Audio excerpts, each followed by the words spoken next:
Sir murder നടന്നിട്ട് ഒരു 5 ദിവസമായി കാണും.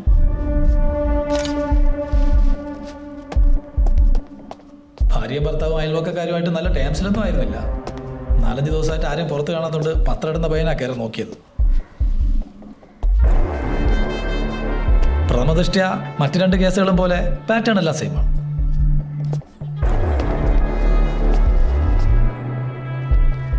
സം ഫുട് പ്രിന്റ്സ്, വേറെ സോളിഡ് എവിഡൻസ് ഒന്നുമില്ല സാർ.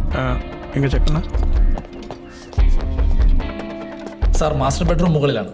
പുള്ളിക്കാരുടെ ഹസ്ബൻഡ് ഒരാഴ്ചയായിട്ട് സ്ഥലത്തില്ലായിരുന്നു, കൊൽക്കട്ടയിലാണ്. നമ്മൾ ഇൻഫോം ചെയ്തിട്ടുണ്ട്. തനിക്കെന്ത് തോന്നുന്നു? സാർ ഈ സ്ത്രീ ഒരു പ്രശ്നക്കാരിയാണെന്നാണ് പൊതുവെ ഒരു സംസാരം. അതുകൊണ്ട് സ്ഥിരമായിട്ട് ആരും ഇവിടെ ജോലിക്ക് നിൽക്കാറില്ല.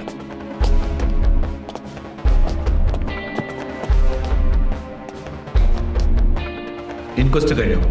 ഓൾമോസ്റ്റ് കഴിയാറായി സാർ.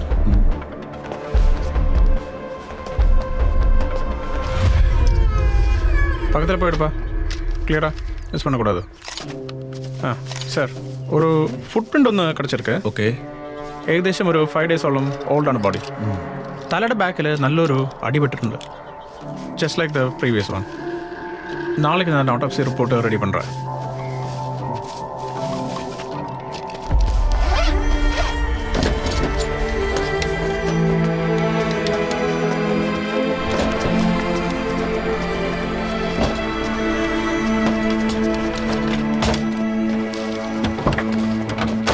കമ്മീഷണർ വിളിച്ചിരുന്നു. എന്നിട്ട്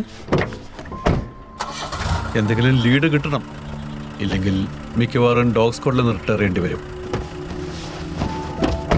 സാർ. കർത്താവേ, ആകാശം പിളർന്നിറങ്ങി വരണമേ. അങ്ങയുടെ സാന്നിധ്യത്തിൽ പർവ്വതങ്ങൾ വിറകൊള്ളട്ടെ. ശത്രുക്കൾ അങ്ങയുടെ നാമം അറിയട്ടെ. അവിടുന്ന് ഇറങ്ങി വന്ന് ഞങ്ങൾ വിചാരിക്കാത്ത ഭയാനകമായ കാര്യങ്ങൾ ചെയ്തപ്പോൾ അവിടുത്തെ മുൻപിൽ പർവ്വതങ്ങൾ പ്രകമ്പനം കൊണ്ടു. ആമേൻ.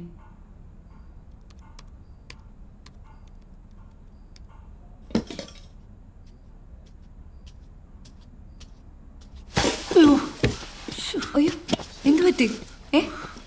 വന്നേ, വാ. കണ്ണാടി വെക്കാൻ പറഞ്ഞാൽ കേക്കില്ല. ഇരുന്നേ.